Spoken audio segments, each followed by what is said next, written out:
We run the fastest growing B2B networking group on the planet. So it's not give to gain, it's give, give. Meaning I'm going to give, but I'm also going to take. I'm going to make a very specific ask. I put it this way. I wish somebody would have told me to start a business when I was a hell of a lot younger. This episode is brought to you by Make More Creative. For the last couple of decades, Make More Creative has been helping entrepreneurs, artists, and businesses around the world find, shape, and share their stories so everyone gets it. From brand development and deployment to graphic design, motion graphics, artistic direction, mentoring, and all things creative, visit makemorecreative.com to see how they can help you share your story.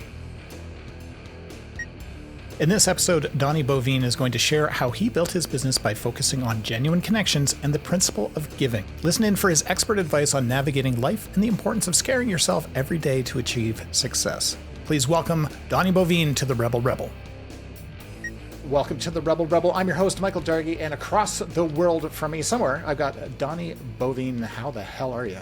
I'm good, brother, man. I've been stoked to hang out and do this with you. The one conversation we had prior, I mean, I think we're cut from pretty much the same cloth. Is that the right word? Stone? I don't know. Yeah, cut from the same stone. Yeah, I like that. You know, I think this is going to be a lot of fun. So Yeah, I'll try me not too. to make you cry as we go through this, but we should be good. Well, I have tissues. Nice. I stocked up. I heard what was in store for me. I'm just like, oh man, I've got like boxes here. I got boxes here. It's gonna be great.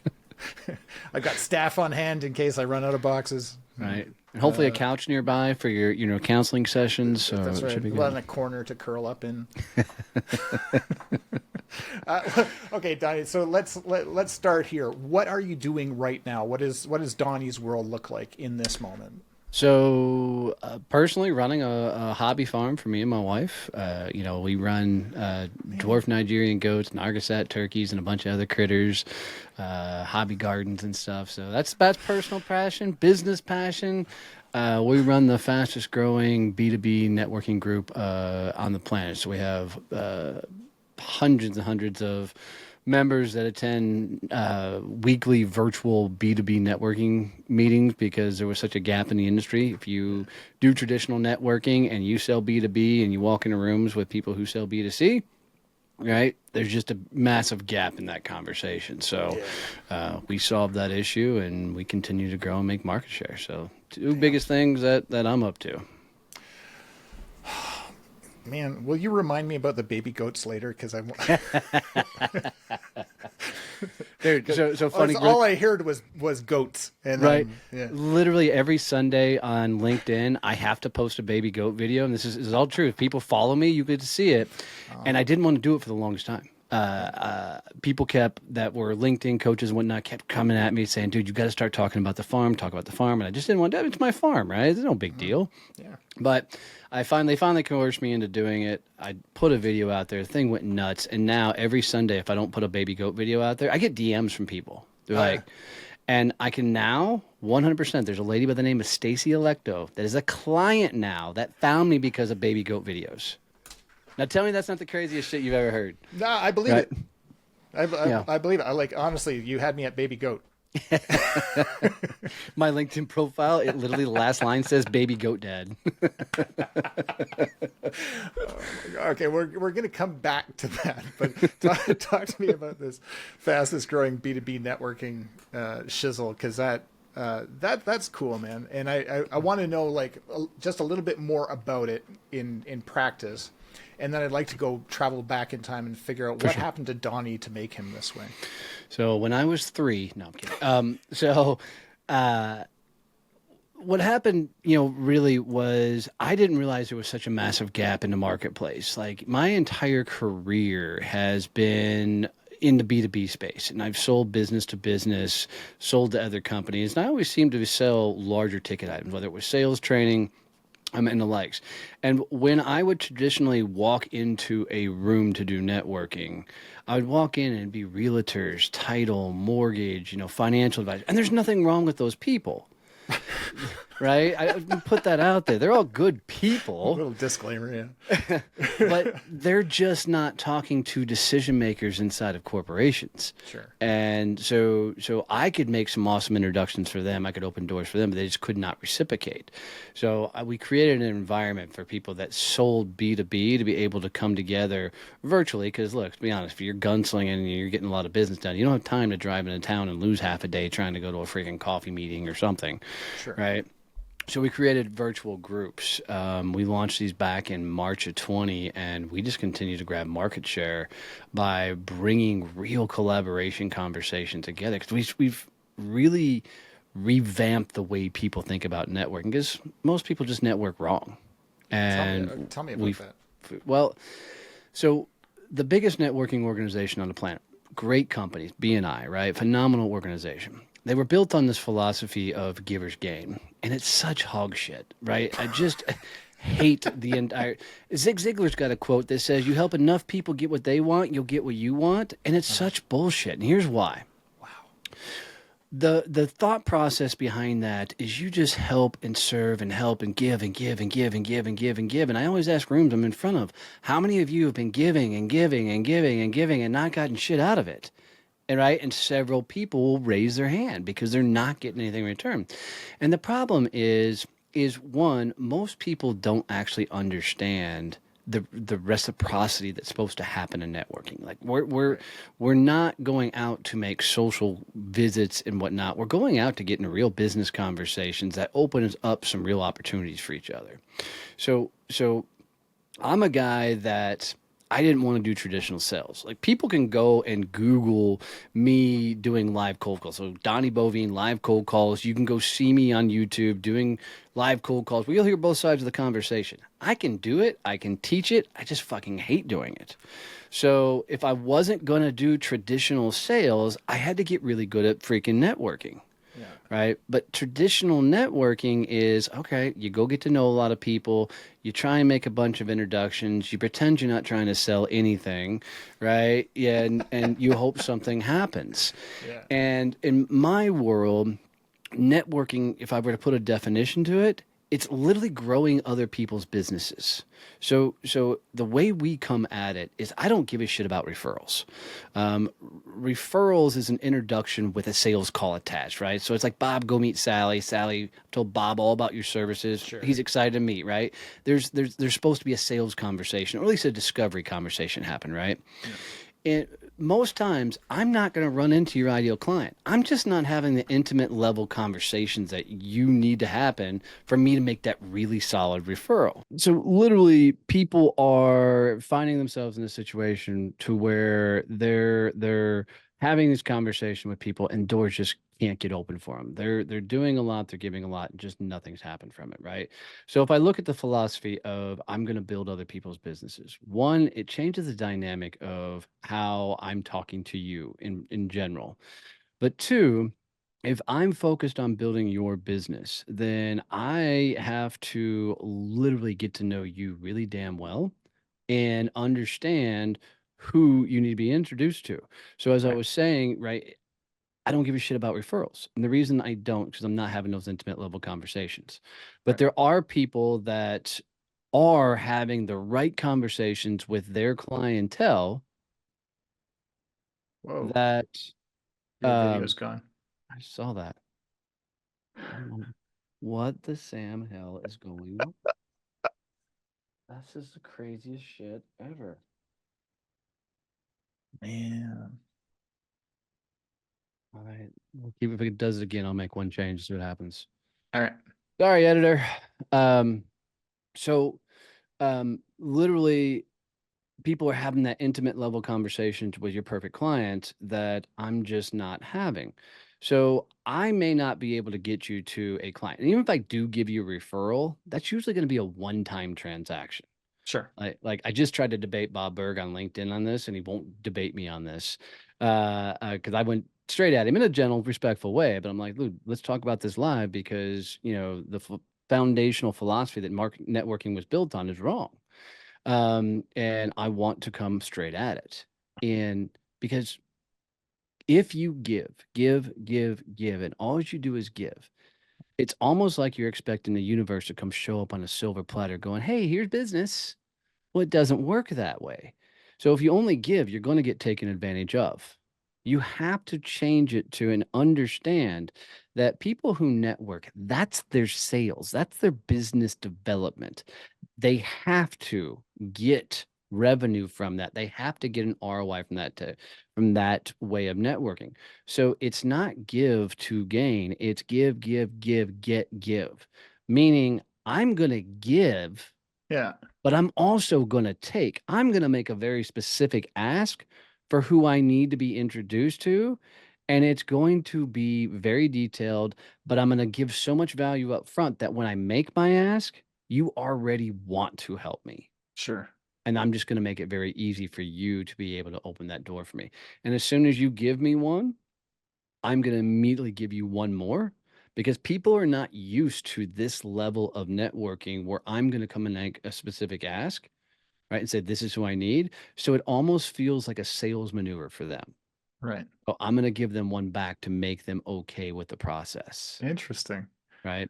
It's just a philosophical change on networking built from a sales guy versus, networking from somebody who can't sell.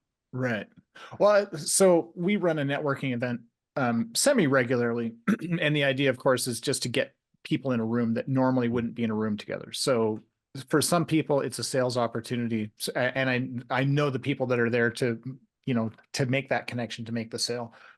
And we do something called 1 sick minute at the beginning, which has everybody gets 60 seconds or less to basically put their ask into the universe, into the room. And what I found watching people do that is that if you're very clear on your ask, people will filter and come to you with that help, or because you might couch it behind I can do this and I'm looking for that. And 60 seconds or less, people will remember that. And then you can start having those conversations. And if you, I can't think of the number of times where I've walked away from one of those events and I've been like, oh, I got to connect so and so with such and such because they would be such a great fit together. But it's after the fact, but only because I was really knowledgeable on what they needed. 100%. So if people in that moment will flip how they say things and what their ask is, that room would be one of the most valuable rooms they've ever been in. Right. So let me break it down this way. God, I want to give me one industry you sell to. Typically, what I do, and I don't want to put you on the spot since we're recording this, is I ask somebody, "What's the first name of your best client?" And I don't want you to put that on air. So this is how I usually break it down for people. But in lieu of Sure. that, give me an industry that you love to sell to. Well, I'll tell you what, I'll give you an industry that I don't sell to that, Well, or do you want it to be super relevant? Because I sell to a lot so- of different yeah, industries. just pick one. It doesn't matter. Any Uh, industry that's a lot of fun to work with. the funeral industry. Okay, cool. Funeral industry, right? We'll put that Yeah. out there. So like I am never gonna talk to a funeral, parlor unless somebody's died. And at that point, I'm not talking business, right? Yeah. So they're not somebody I'm ever gonna pull. So if you wanted to get connected to funeral directors and the likes, I'm not your guy. Right. However, there are industries that sell into or with those funeral directors. So if we think about it from that perspective, who else sells to funeral directors and funeral parlors that are not competition for you? Like who else would a funeral parlor be a phenomenal introduction to? Oh, like insurance companies, Yep. probably. Insurance companies, I'm thinking even cleaning companies, depending on size of the Sure. parlor, right? Marketing companies are trying to get in there. So I may not be able to get you to the funeral parlor, but I can damn sure get you to the marketing company. I can damn sure get you to the cleaning Right. company. So when people get that like 1 minute of what they do, instead of saying, I run a marketing firm and I'd love to help somebody who needs marketing, right? Which as soon as you say something like that, everybody's mind goes blank because they're Sure. not having those conversations. So what you say is, I run a marketing firm and I'd love to be introduced to your cleaning company. I'd love to be introduced to your, printing Interesting. company, right? Yeah. Yeah. whatever those industries are that sell into. And what's fascinating, as soon as you tell people these industries that you want to be introduced to, they'll readily go, oh my God, he needs to meet Bob, Steve, Sim, right? I It's an just had instant. that happen. Right, exactly, right? Yeah. It's an instant trigger in people's heads. And what'll Crazy. happen, and you'll see in a lot of our meetings, is we teach our members to do this. And in the chat in Zoom, you're watching them. They're like, oh my God, let me get you to John, let me get you to Steve, right? And the introductions start coming. And people are like, okay, cool. Now I get introduced to a whole bunch of people that potentially may have my client. What do I do? And I'm like, you do the same thing, right? You sit across from the individual, you do this virtual coffee one-on-one, and you go, all right, Michael, who are these industries? And then as soon as I figure out that you need to meet the insurance companies, right, the website companies or whatever else, I'm going to sit right then and there and make you 4 or 5 solid introductions, right? Putting my name in front of it, getting you to those people who sell to your ideal client. Yeah. Once I've made 4 or 5 introductions, I'm going to make one simple ask. And it's usually like this: Michael, outside of yourself, do you know any other podcasters? Amazing. Right. Yeah. And then they'll say yes or no. If they say no, I'm like, do you mind going to LinkedIn for me and just typing in podcast? Click on people, click on first connections. And every time they're like, oh my God, I didn't realize I was connected to this many podcasters. Right. And then I'll just say, how many Amazing. of those podcasters run a business show? And they're like, well, on the first page, 2 or 3. Like, how many of those podcasters would you be comfortable introducing me to? And they're like, oh my God, let me do that right now. Right. But people aren't wired this way. And I've got nothing to sell a podcast. But if I can get on their show, one, right, there's leverage, everything else. But two, I want their audience. Right. So I want to build a relationship with them so I can go get my message and voice out a lot further. So let me pour into them and figure out what they need. So and the likes. But anybody you can do this. So if funeral directors is your like go-to, let's say you meet with a printing company or a cleaning company. Let's go with a cleaning company in there. That cleaning company, you go, okay, who else sells to your ideal client? And they're going to say like vending machines, window companies, right? Sure. And so as they're naming off you start making those introductions to the window company, to the printing company, right? Once you've made 4 or 5 introductions, you say, one thing that I'm really trying to be introduced to is a funeral parlor, right? That seems to be a good type of company. And after you've already made 4 or 5 introductions for them, they're so stoked and excited that they're like, oh, well, actually, let me get you over to Steve. Right. Right. And as soon as they do that, because it's not a natural move for a lot of people, you go, you know what? Thank you for giving me to Steve. You know what? Let me introduce you to Mike and Sam as well. Right. Right. So you're purposefully networking and versus just pissing in the wind, hoping something's going to show up and take care of you. Yeah. Okay, that's deep shit.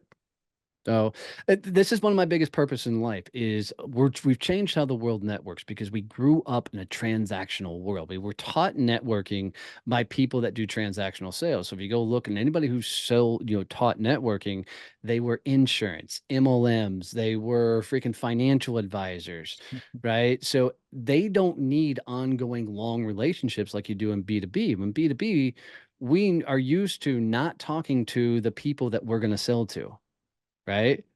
We're Interesting. used to getting into conversations and we understand that, dude, we're talking to the same end user clients. Let's figure out how to partner up there. And we have a lot of conversations in that regards, Mm, right? When you sell B2C, everybody's a prospect sure. unintentionally, right? Yeah. So you have to change this dynamic. So in B2B, we understand that it's 7, 8 conversations down the road. We also understand it may be a 2 month, 3 month, 1 year process to land a client. And if we understand that, then it changes the dynamics of how we're actually networking so we can go get in some real conversations. That is cool. Yeah. What is it, Donnie, that made you this way? Like, and I know that you mentioned that you were doing sales and that sort of stuff, but I'm talking like before then. So the I spent 25 years altogether now as a sales guy. I spent almost 20 of those years selling for other people. I turned 40 and it was the first time I even knew that you could start your own business. Like I'm just a blue collar kid. You work, you get a job, you retire. That's just the way it was. Yeah. My last 2 careers, I sold commercial printing and then I sold sales training. Those 2 careers I built on the back of networking. And it just came down to everywhere I was networking was the wrong people. Because, when I sold commercial printing, I was selling 25, 50, $100,000 projects. Right. You go to a chamber of commerce, you're not going to run into anybody who's looking for a $100,000 project. Right. Sales training, I'm doing, 100,000, 200,000, sometimes $250,000 sales training deals. Same thing. You're not going to go to a chamber of commerce. You're not going to go to a BNI. You're not going to go to the other things. And I'm not bashing on any of those organizations. You're just not going to find the people that are looking for that level of deal, right? Right. So especially when I did sales trainings back then, I was building my own B2B networking group because I needed to get around people that were going after these companies that were doing 1 million plus in revenue, right? Companies that, had a ton of SKUs, that were putting out a lot of products, especially from a commercial printing standpoint. So in doing that, what I found was that I had to create my own world. Well, when I launched my company, I had plans on launching a sales training company. Within 24 hours of starting my business, I was slapped with a non-compete that I don't remember signing. Oh no. So up until that point, my wife and I had bought our dream farm, which we still live on, right? But a second house on the property for my mother-in-law to kind of live out her days and everything out here, so we could have her close. And the lifestyle that came with that, right? I was doing well financially and whatnot. And I went instantly to zero income with no game plan because I couldn't talk about sales, business development, Wow. or sales management. I had a 1 year non-compete, and I thought as a sales guy that I could still build a business. Like this was going to be easy. Like I was listening to guys like Gary V and whatnot, and being an entrepreneur just sounded simple. Like it was going to be an easy thing for me to do. Well, 6 months in to building my business, my wife's Jeep was repossessed. We almost lost the farm to foreclosure. Literally, I had no idea how to run a business. Two, I didn't know what my business was. I was so confused because I couldn't talk about sales. Graciously, my wife cashed in her 401k to get her Jeep back and save the farm. Yeah. Um, and J.K. Rowling's got a quote that I love, and she says, rock bottom's the foundation of which I built my life. I really think I had to hit rock bottom to be able to build this business, but I never wanted to launch networking groups. I didn't want that to be the actual business. But sometimes the universe, whatever the fuck you want to call it, has a way of smacking you upside the head until you come back around and like, okay, fine, I'll fucking do that. Um, Wow. so yeah, and the only reason we launched the networking groups is I was 2.5 years in. I was running almost a seven-figure sales training company. I was also running almost a $500,000 podcast production company, and pandemic hits. Uh, And right, but luckily all my business was already virtual. right. So I didn't need a whole lot more revenue. I was going to be okay. But it took me 2.5 years to get there, right? To be able to build that kind of sustainable business and monthly Yeah. recurring revenue. And I was watching everybody else moving online, and they didn't have 2.5 years to figure this out. They had 30 days if they were lucky. Yeah. So we launched networking groups, not as because we needed it, but because it was a way to help as many people as possible. It just worked so well that I sold the sales training company. I spun off the podcast production company to a friend that still got it. I have a small, tiny ownership still in it, but Yeah.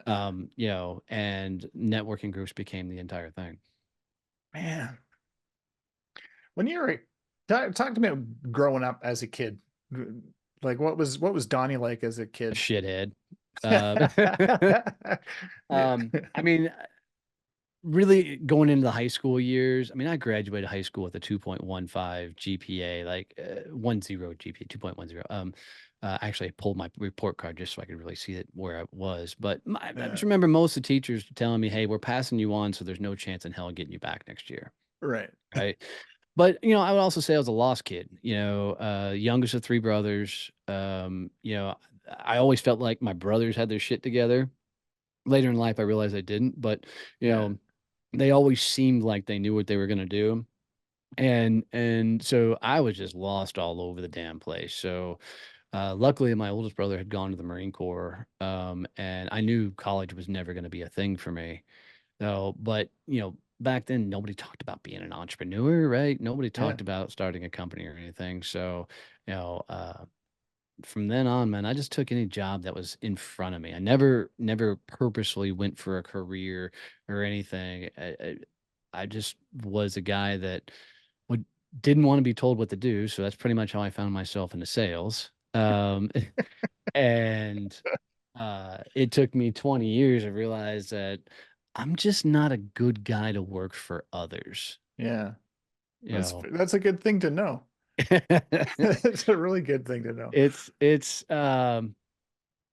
it I would say in building a business and how hard it is to actually build a business that I'm unemployable by choice, like I don't need to work Yeah. for others, is a hell of a motivator to stay in the game. Yeah, for sure. You know, But, God. but What so sorry, where in the world are you? Like I'm what in Fort Worth, Texas, just outside of Fort Worth, Fort Worth, Texas. Texas. Weather okay down there for you guys? We've been going through storms like hell. So Yeah, the I've been farm's been fine, but just east okay. of us out in Dallas and whatnot, they've gotten freaking throttled. Yeah, got Yeah. hammered. So in Fort Worth, I should go to Texas because it's kind of like Alberta South. Okay. Um, like we're sister cities. Houston and Calgary are sister cities, Once you anyways. get above US, it's all one big area. Like Yeah, we're directly above Montana. okay. So just to give you, we're like It's no maybe longer Montana. We now call it Yellowstone. um I haven't watched the show. I should though. So let's say you're walking down the street in Fort Worth. I feel like you probably mosey. You don't walk. Maybe there's a sound of spurs. I'm not Right, sure. your 10-gallon hat. We Yeah, do all wear that. boots, not the cowboy hat. So, And you're sitting there thinking to yourself, what is the one thing that you wish the world knew? And it could be anything from, following a passion to raise baby goats to, uh, what you're currently doing for work or what you might do later. It doesn't matter existentially. I for me is I put it this way. I wish somebody would have told me to start a business when I was a hell of a lot younger. Um, I don't think there's a better tool on the planet to meet the dude in the mirror. I'm using dude universally, so don't come at me. Um, but to meet the person in the mirror than building a business because and you're talking to a guy who's been a sales guy my entire life, bartended, so I've done blue collar jobs, whatever, but Yeah. I've worked all the way up in the Fortune 500s. And the trick with it all, building a business is the only place you'll finally get to where you run out of your own damn excuses. Right? So if you Ain't look at that the it truth? from this perspective, when you work for others, and I'll do it from a sales perspective because that's the best way I can explain this. If my sales was down, I could blame marketing. I could blame the economy. I could blame, competition, right? They were all excuses. They were justifiable excuses, but they were still excuses. But it was okay. I could come back in tomorrow and, hopefully that was fixed, right? Right. Or the economy got better, whatever. When you run a company, if marketing sucks, go fucking fix marketing.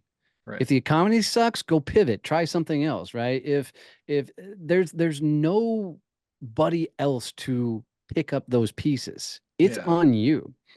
And what I think people just haven't done is put themselves in a situation to actually see what they're made of. And running a company, you got no choice but to figure that out Yeah. because you are going to get pushed, you're going to get hammered. Yeah, entrepreneurs are dumb.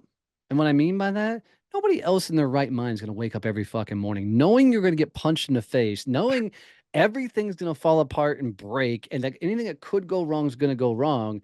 And you go, cool, let's do this today. Right. And tomorrow. And And tomorrow, right? yeah. And Tom Hanks has got a great video, and he said the one thing he wish he would have learned earlier was the phrase "the and this too shall pass." He Right. goes, "When times are good, and this too shall pass. When times are bad, and this too shall pass." Right? And I'm like, Uh, God, it's such a brilliant way of looking at it because as an entrepreneur, if you were to look at the timeline of anybody building a business, it looks like yeah. a heartbeat monitor, just with hopefully a little bit of uptick to it, right? Yeah. So, Or not a flat line. That'd be yeah, the right, death knell or right, down at the bottom. right. Because it never fails. You're gonna hit some major peak and then turn around and 5 minutes later you're getting fucking gut punched and you're like, why the Yeah. fuck am I still doing this? Talk to me about fucked to focused. So Speaking of, yeah. right. The original name of the book was How to Build Your Business. And I put it out to my clients and my followers and fans and whatnot. And I said, okay, I need a title for the book. And this one, Buck to Focus, won out over all of them. Um, 100%. what it boils down to is a lot of not only my journey of actually trying to build a business, because I don't think people really share the shit show behind how hard it is to build a company. I think, what we mostly get is the Instagram version, right? Is I Yeah. was a millionaire in 90 days type shit, right? Um, and the book was really to not only detailed the things I had to endure, which I really think separates most, successful people from others, is what you're willing to endure. But it's also the steps I took to actually go from the moment I had to tell my wife that we were about to lose everything. And you want to talk about not feeling like a fucking man or a provider or a husband, whatever the Yeah. fuck, Yeah. that Yeah. was that moment. Going from that moment and how I turned it all around and the steps I did to actually climb out of that fucking hole and build success champions to where you see it now. Um, it's literally a roadmap step by step for somebody else to follow. Um, it was not easy to write because Yeah. I literally had sat down with Elizabeth, my wife, and we scoped out what we said during those conversations, and you can read them in the book. Really? Yeah, yeah. And the audio version's me narrating. So when I get to that section, you're gonna hear me choke up. Like if I tell this Oh, story on stage, I choke up every fucking time.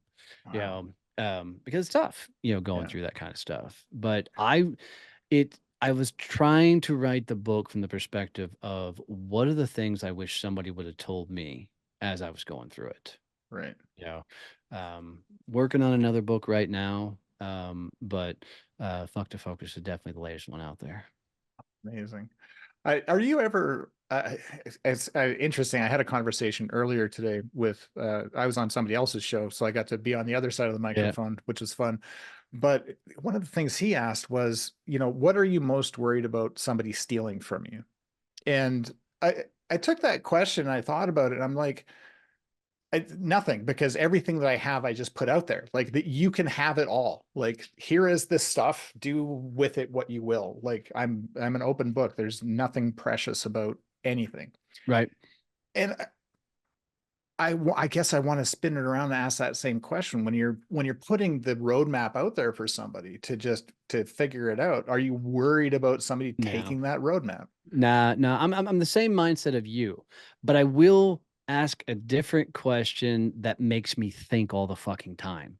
So I don't give a shit. You're not me, right? So Yeah, I can package every piece of knowledge, information I have up, give it to you, and say, go recreate it, rebuild it. People yeah, come to me all the time. They're like, what if I launch my own B2B networking group? I'm like, I hope you do. I need the competition in a fucking marketplace. Let's go. yeah. Let's do it. Right? Give me somebody to challenge up against.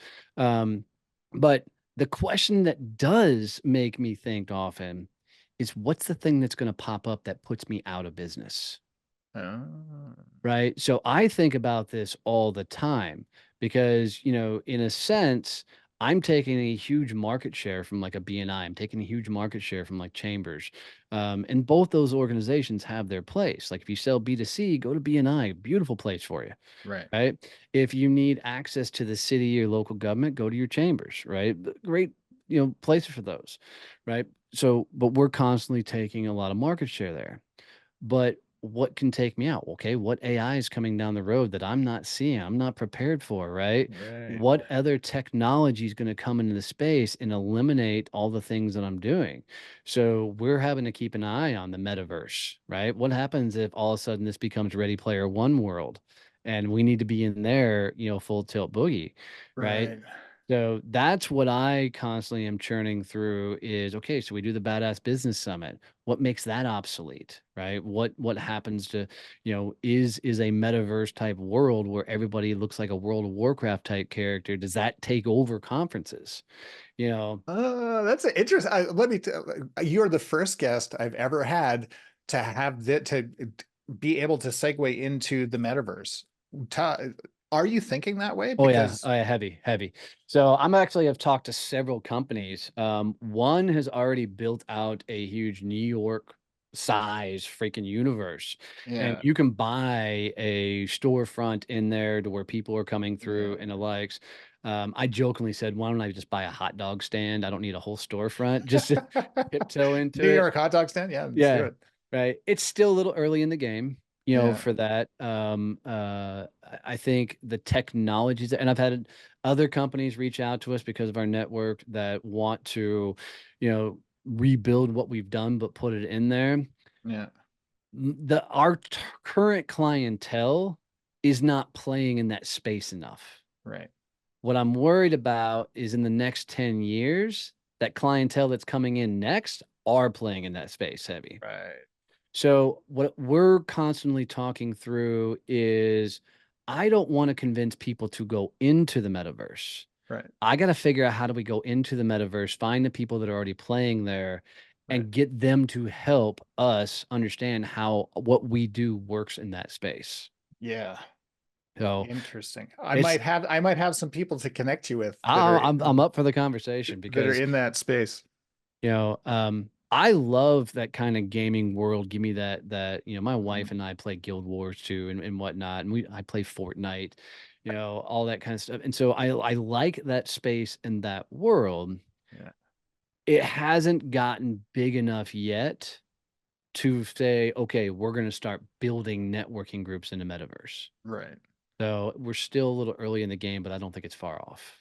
Yeah. Yeah, there's certainly some opportunities I've seen over the last year. Some really interesting groups, but the room size is a challenge Yeah. because you're counting polygons, right? Yeah. Well, it's like It's with that New York City, right? That place is called the Omniverse, I believe. yeah, And I could buy a storefront there, but the number of users in that world, even if you go to the metaverse, sure. the number of people in the metaverse, it's just not there yet. Yeah. Or Snoop Dogg's world. I haven't even seen that one yet. So, Yeah, he's got a huge thing built out, I yeah, believe. Um, oh man, that's really cool to think about. And I'm glad you brought that up because I think that's a fascinating next step. What happens next yeah. conversation. So interesting that you're thinking that way. Well, and you can look at even AI and the different softwares and the different things that are coming through. What is that and technology is going to be the thing that kicks us all, Oh yeah. Well, right? it kind of always has been, right? Yeah, Like the 100%. yeah, and this stuff that's happening with AI is fascinating. But I'm going to go back for a sec. Have you ever played walkabout mini golf with your wife? No. Oh, dude. Yeah? If you want to, if you both have headsets, I would highly recommend a date night at with Walkabout Mini Golf in VR. Okay. Yeah, I'll give a shameless plug. I get nothing from it, but they're just like such great people, and it's so much fun. So it's like putt-putt or is it actual golf? No, it's putt putt. It's Oh, like that's awesome. it's mini golf with, oh man, it's just you'll once you see it, it'll be like, oh, Darky, thank you. That'd This be is cool because like right now, my wife and I, when we game, she's got her craft room set up where she's got all her computer. I'm in my here in the studio in yeah. my office, and so we're still talking through headsets and everything, but we're rooms apart. So Are you uh VR? Are you VR though? now right now we're not playing the VR side of things. Yeah, so it's all in VR. Okay. And Oh, but dude, it's worth the investment. all Like right. even if you just did as a date night, man, go buy yourself some new Oculus, you know, They're not expensive. Quests. Yeah, the Quest 3 is like super cheap right now. Yeah, yeah. Anyway, So I'll throw it out there. I think that'd be you'd enjoy the hell out of that. No, but I mean that's the thing is from our perspective, if we keep looking at this, is you can network anywhere. So okay, so maybe it's walkabout mini golf. Can we create a happy hour where all these businesses can come together and we got a group play of Yeah, walkabout mini golf, sure. right? So there's ideas and things that we have to constantly be playing with. If Yeah, I stay only in our lane, then I'm like a racehorse with the freaking blinders on. yeah, Right. And then all of a sudden I'll look up and Walmart goes, oh shit, there's Amazon, right. you know, and that's what I'm trying to keep a handle on as we continue to grow. Dude, that's inspiring as hell. Thanks, dude. That's wicked. Side radical right turn, just when you thought I was going to go left. What's your favorite vegetable to grow? Um, they're called patty pan squash. So yeah, right. I was waiting for that look. We didn't know about them until my neighbor turned me on to them. So they are a type of squash that look almost like a flying saucer. So Okay. they grow short and squat, but they grow really, really, really fast. So my wife is already brought in this season, and we're shit, not even 30 days into the garden season, and she's already brought in like a dozen of these off of plants. Holy crap. So the second thing is when she grows cucumbers and whatnot, Yeah. I took they're called cattle panels, which are a wire panel that are what are these? They're 10 feet long, and I built them so they look like a wagon, an old wagon coach, right? Yeah. Stagecoach. So there's three of these panels down, and she grows squash and zucchini and pole beans up these. So instead of having to lift the plants up to go in and get them underneath, you just walk under the trellis and you pull the plants right off because they're growing up. TikTok, right? So stupid Yeah. shit you learn on TikTok. It's great. No, My um, God. I'm but currently growing a potato in my kitchen. like you got it in a cup with the toothpicks or something, or Well, even it's gone beyond that. So, I'm growing an avocado, but that's not working out well. Nothing's happened with the avocado yet, but the potato was starting to grow eyes. So we're just like, oh, we TikToked it or whatever, and they cut it in half and just put it in dirt. So I went to, Home Hardware, like Rona or whatever it's, I don't know what it is down there, like Home Depot. Home Depot? Bought Yeah. bought myself like this big, planter, Yep. and I filled it full of soil and put this potato inside. And like in a day, it was like this big. And then like in 3 days, it was this big. And it is currently like it's huge. That's And awesome. I don't know what's happening underneath in the soil. I don't know if we've got like, one giant potato the size of this planter, but You'll I'm have a whole bushel of them I'm down underneath excited. there, right? The hopefully there's a cutout on that barrel that you can go into to pull the things out. Otherwise, fishing all those potatoes out is going to be a fun chore. Ah, bobbing for You potatoes. need to get your wife to film you crawling into that thing to pull Uh, potatoes out. oh my God. So, one thing that we're gonna try. So we just built a really nice greenhouse on the farm. Oh, nice. And so because we can't grow citrus and things down here because it'll get too cold, but with the greenhouse we can grow lemon trees and we can grow that. So we're gonna start trying to do lemon Wow. and lime trees and stuff to get real citrus. And we're gonna attempt the avocado tree. We've heard it's not been really lucky down here because of how cold it does get Yeah. in our winters, even doesn't get cold for long. But we're gonna try that. Isn't that cool? Yeah, avocados, they're my dream fruit to is there a fruit? They're kind of a bit, I don't know what they They are. got a seed, so doesn't that They're constitute them as a fruit? I think Ah, so. They're yeah, magical. yeah. We freaking love them. My wife makes the best guacamole on the planet. Yeah, I bet. Uh, uh, love it. And I give her hell that she's a millennial. I'm like, why do you eat so much freaking avocado toast? That's the only thing millennials do. It's good for you. That's like that's the good fat. So she's Right? probably gonna outlive you by like decades. Oh, dude, just a clean living. She's gonna outlive me by decades. Yeah. So, Okay, so another sort of sideways question here, but why the hobby farm? Like, hmm. So I grew up when we were, Dad was a over the road truck driver when we were young. Mom worked in a Lee Blue Jean factory on a sewing machine in Kansas, and uh, at that point we were renting a farmhouse on 500 acres of land. It wasn't our land, wasn't our house. We were renting. yeah, But we had horses, we had, sheep and chickens and growing up. And I mean, we did the 4-H thing and whatnot, but we weren't really into the animals, a whole, I can still tell you my horses' names and stuff, but just wasn't a big thing. yeah, Um, my career started taking off and I had the idea that I was going to launch my own company, I really worried about becoming a known name and having too many people know who I am. So I jokingly always say I want to be the most famous guy in the town that nobody knows, right. right? So I told Elizabeth that, we should look at getting out further because I do want to build a personal brand of some sort. So let's figure out how do we get away from everybody and kind of create our own sanctuary. She goes, "Cool, you find the land, but I have to have a Victorian house." And wouldn't you fucking know it, About my third Google search, we find this cool 3-story Amazing. Victorian house on land. And freaking, it wasn't original Victorian. That was a kit that somebody had built and put together, Sure. but it worked for both of us. So, Yeah. um, we got out there. She managed a vet clinic for 18 years. And so she is an animal freaking fanatic. So we didn't really plan on going crazy with all the animals like we have now. But because this was just to be our sanctuary, right? Our place Sure. away from everything. We went to a thing called Canton First Thursday or First Monday, and it's this huge, like 100-acre swap meet. And we'd go out with my parents, her parents, we'd take the RVs, and we'd go make 3 or 4 days of this, right? Which is a big, cool family outing we did every year in October. Yeah. Well, so we got our RV, we've got our land, we're out there, this damn thing, and we're walking through, and they got this whole animal section, right? It's just a cool section you walk through. And as we're walking through, there's a dog crate with 2 little baby goats in it. Oh my And I God. went, son of a bitch. and and right, No. she looked at me, big baby blue eyes. I'm like, all right, they're coming home with us. Now, mind you, we just bought 2 baby goats. I don't have a barn on the property. I don't have a pasture. I have nothing. So we're driving home with baby goats in our laps, the 2 hour drive back to our farm with baby goats there. And we get back, and now we got baby goats living in our house in a dog crate because we got nowhere else to put them. Oh And we my had to God. wait till the next weekend that we took, and we had to build a barn and build a small pasture.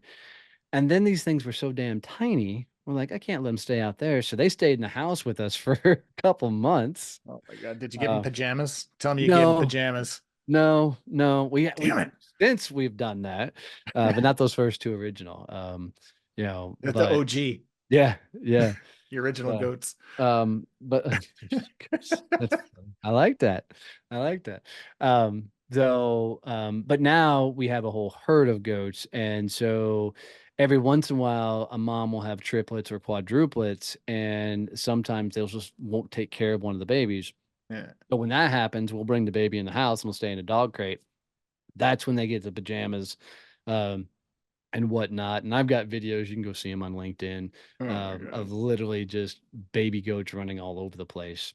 And I set them to music and everything just to have fun with them. Yeah. And right now, the newest thing on the farm is we got Kunekune pigs.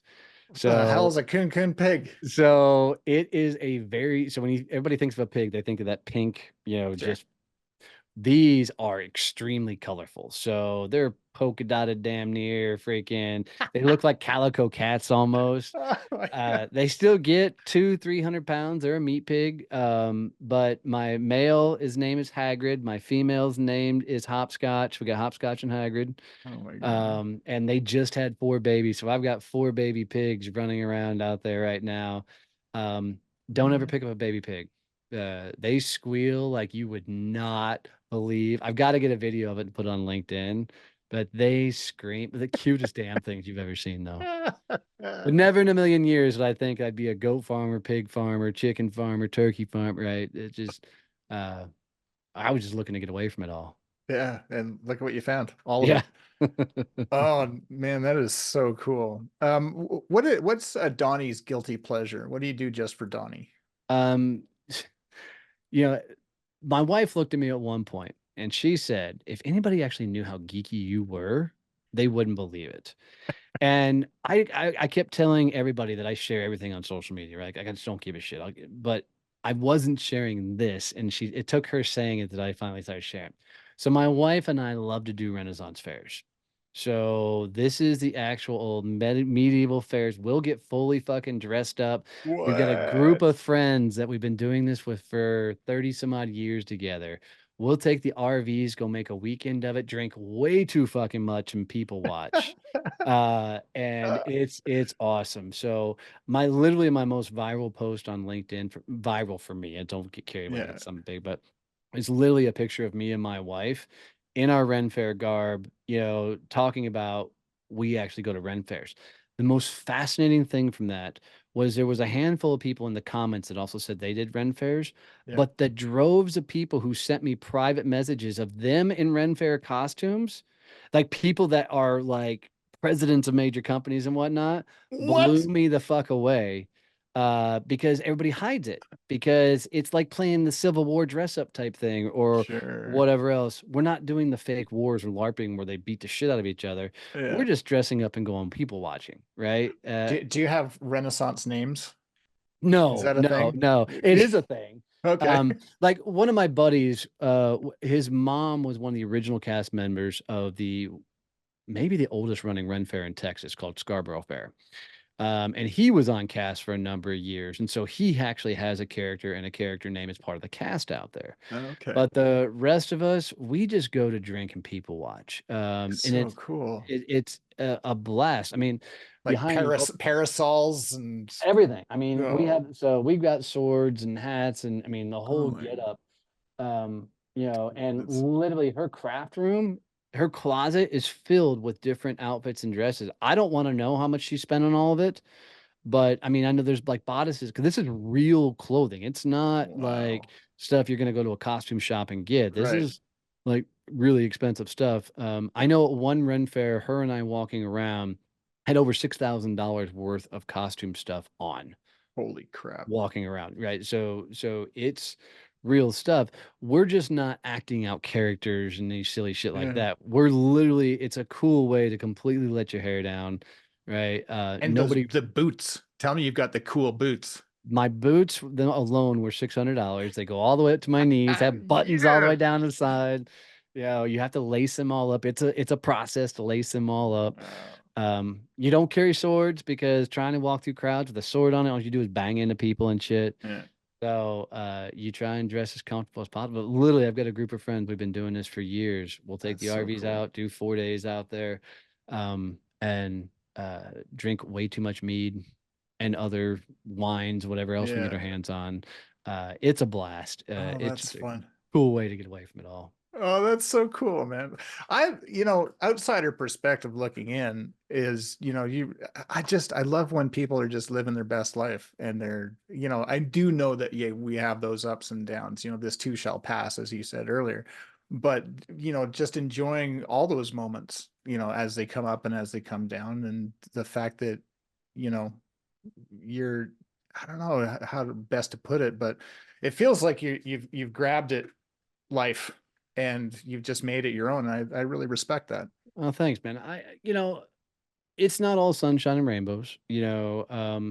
I set out to try and do two things personally for my business. One, I wanted to create a business where people came to me, and it's the greatest business model and the dumbest way to build a business possible. Oh, Right? Because it takes so fucking long to do this. yeah. It's insane. And so you have to put, food on the table, right? So trying to build that type of, the second thing I want to do is I wanted to build a business where I could sit right here, be on the farm, run the entire company, and not have to do all the crazy travel, not have to do all the stuff, but have freedom. So, but to do that is taking a ridiculous amount of grind. So what we've just been good at is going, okay, going into this year, here's the fair we're going to, right? Here's the trip we're going to take. We've done good at pre-planning, so it's already in place because if it's not in place, I'll run right through it, Right. because I'll just forget, and if it's not, put on the calendar, I'll just blow right through it. And it's really hard for me to turn off the business because I fucking enjoy it. Right. And, I've Elizabeth doesn't, not that she doesn't care about the business, but she doesn't give a shit if I talk about it. There's a better way of putting it. Yeah, that's nice. You know. So she is my Jiminy Cricket. So she's got a lot better moral compass than I got, right? She's very much the rule follower. So anytime in the business I'm stacked up, I'm like, babe, let me run something by you. And she's Yeah. instantly right there. And too many times that I can count, has she been the one that said the exact thing I needed to hear. It's Um, amazing. and this goes back into my career. I remember I was in a bad sales slump once upon a time and just fucking sucking hind shit. I couldn't sell anything at that moment. And I was bitching and moaning to Elizabeth. And she goes, you know, Donnie, sometimes you just need to suck it the fuck up and become a sales guy and go sell something. And I went, oh, that's what I needed to hear. And she's never that abrasive. But at that moment, I was freaking Eeyoreing it, and Oh he my just smacked God. the shit out of me, and it was the right thing to say. That's You know, amazing. so It's not lost to me that her name is Elizabeth and you guys do Ren fairs. I think that's really cool. and it's Elizabeth. It's not Liz, Lizzie, or anything like that. It's Yeah, Elizabeth. Yeah. I noticed. Our ultimate dream is I want 600 acres. And on that 600 acres, I want to build a wildlife retreat with a corporate escape training ground and a Ren fair that we can do festivals year round. I want to put them all together because two things I don't think people do. They don't know how to let their fucking hair down. Yeah. Right. So I want to create, like, we already do conferences like the Badass Business Summit, but I want you to come to the summit. And then I want you to have the option that right after the summit, we go right into a fucking Ren fair. And if you want to fucking get dressed up, we'll make it part of Oh the my ticket God. price. And I also want to be able to do executive retreats where you wake up and there's a giraffe out the fucking window. Right. Right? Because people just don't experience enough. Building a business is hard enough. I want to be able to give them a place where they can year round do things to work on themselves, their business, and the like. That's not your typical, let's go freaking meditate Sure. and sing Kumbaya shit. Let's go have some fucking fun, act a fool, and pretend to be somebody else for a little while. Oh, that's amazing. Um, there's people out in the world, Donnie, that are maybe about to do something like this, or they're about to embark on their own adventure. Um, Maybe they're about to buy 600 acres and it's just going to be called baby goat land. I don't know. Um, but I call these people rebels in waiting. And these are the people that, they're not necessarily waiting, but they've taken that big step or they're about to take that big step. And what advice do you have? It can come from fuck to focus. It can come from your wealth of knowledge. It could be echoing the sentiment of Elizabeth. But what is your advice to them to how to move forward? Scare the shit out of yourself every day. Um, Here's what I did not understand. I hate the people that say fail to win, fail forward. I hate all that stupid shit because nobody fully wraps their head around it, Tell me what right? you really mean, Donnie. Right. What I want people to understand that life is an experiment. And if life is an experiment, you don't actually fail at anything. You just learned a way something didn't work. Okay. Right. And so you get to try a different way of doing it. What most people do is they experience some sort of setback and failure and they stop and they just go a different direction. Right. The real people who find success are us idiots and morons that pushed way beyond where everybody else would throw in the towel. Because let's face it, if any one of us knew what the fuck we were signing up for building a company and knew what we had to endure, likely we would never have signed up in the first place. Because think about the things that you've got to endure building this. Mhm. Nobody would have said, "Ooh, that sounds like fun. Let me go do that." Right. So, what happens to most people is right when the going gets tough, they pivot and start over. So if I were to draw this in a visual, what happens is somebody goes, you know what? I'm going to write a book because I think a book's going to be the answer. So they start writing a book and then they go, oh my God, this is a lot of work. Holy shit, this is a lot of writing. I don't think I'm gonna do a book. You know what I'm gonna do? I'm gonna start a YouTube channel. So then they go back up. So now I'm gonna start a Right. YouTube channel. Like, oh, now I gotta record this. I gotta edit this. I gotta put it out. Ah, it's too fucking hard. You know what I'm gonna do? I'm gonna go be a speaker. So I'm gonna get on stages and inspire people. So then they start and they're like, oh my God, nobody wants to hear me speak. I gotta find stages. This is too much work. You know what I'm gonna do? I'm gonna start a blog. Right. And every time it gets fucking hard, they go back and start over and they're in this perpetual fucking loop of Sure. mediocrity and never doing anything. The people that found success is right when it got hard, went, okay, what did I learn right here? What's the tweak I'm going to make and make another step forward? Ooh, Right. that still hurts. Cool. What's the next tweak? And then it gets to a point where that thing that was really hard that you didn't know how to get past, you Yeah. get past the fucking thing, and then something else becomes hard and Sure. then you got to do it again. And you got to do so every day. Do the thing that scares the shit out of you because that thing that scares the shit out of you is the lesson you need to learn. I'm not Love talking it. about jumping from a moving car, train, stupid shit like that. I'm talking about the person across the room that you're intimidated by to go talk to. I'm Right. talking about the marketing thing that you want to spend the money on. I'm talking about all the things that you're freaked the fuck out about. Go do those things, not in hopes that they're successful. Go do them so you can actually fucking learn Yes, from that. And dude. you do that and you'll move really forward in life. I love that. That's outstanding advice. Thank you. I've been on a lot of stages in my career, and I still get nervous before I step out on stage. Me too. Uh, and it's the funniest thing because right up until the moment that I step on stage, I don't think I'm going to do it. I'm like, oh, don't, oh, like, and I've got, squirrel brain that's chasing me around trying to, convince me to whatever. And it isn't until you step through that curtain, you just make yourself step through and walk 100%. out onto that stage, that everything falls together and you're like, oh yeah, I know how to do this. I get that. But if you stopped yourself before that moment, you'd never get on that stage. You'd Yeah, never. you overtalk it, you overthink it, right? You've got it, and I like that analogy. Just step out behind the curtain and go. Yeah. Um, and I think that's the problem for most people is they're listening to themselves and believing the words coming out of their own head when Right. they need to just take a step forward, Just fucking right? do it. Right? Fucking take it on the chin. You know it's gonna fucking suck. You know you're gonna screw it all up. You know you're gonna fumble. But guess what? The fifth time, sixth time, 10th time you do it, Yeah. it's not gonna suck so bad. It's gonna suck a little bit less. And eventually the thing that you're struggling with, you're gonna look back on and you'll be like, dude, like prime example, went through Marine Corps boot camp, right? So and in boot camp, dude, I'm like, why the fuck do I have to go through this? This motherfucker's still yelling at me. Why Right. can't they make me a Marine? The day I graduated boot camp, I'm literally there. You're a United States Marine. I look back, I'm like, huh, that wasn't so bad. Right. Right? Going through it the entire time, I'm like, God, what the fuck am I doing? Why did I sign up for this? Right? It Yeah. only sucks going through it. Eventually you get through it and you realize it wasn't as bad as it was going through it. Yeah. I have two things. First thing being Winston Churchill once said, when going through hell, keep going, Yes. which I always thought was just a great way to think about life. And the other is, I have a question. I think you already answered it. I'm assuming you're a Marine. Have you ever been punched in the face? Yes, way too many times. Most times my own damn fault. Yeah.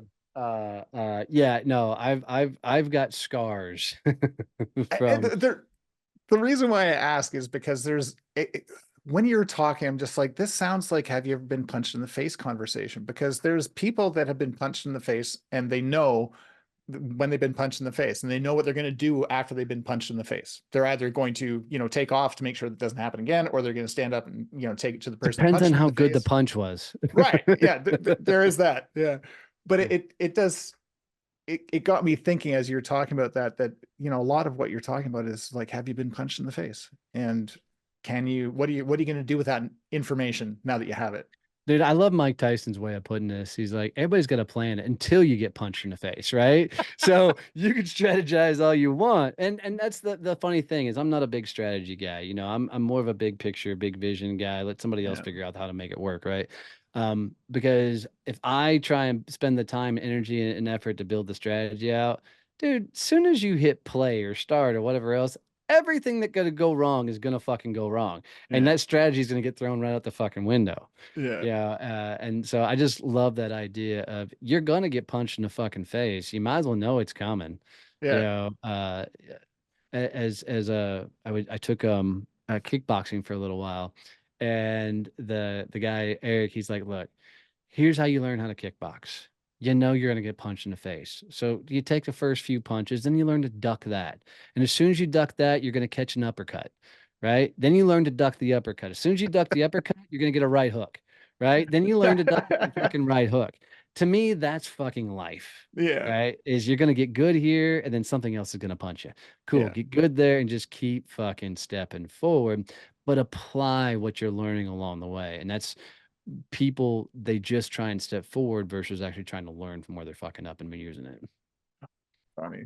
This has been so much fun. We're gonna have it. to do this again. Oh, dude, I'm down. I'm down. This was a great conversation. I knew it was going to be fun. I knew it was Yeah. going to. I appreciate you. Thanks so much for being on the show. Absolutely. Well, let me do you one favor. Guys, Yeah. if you hung out this long with us or any other show of Michael's, do him a favor. Having my own podcast, I can tell you growing an audience is the toughest thing on the planet. So if you got any value out of this whatsoever, take a screenshot wherever you're listening to it and post this on social media and let them know that you've heard the show. Give them some feedback.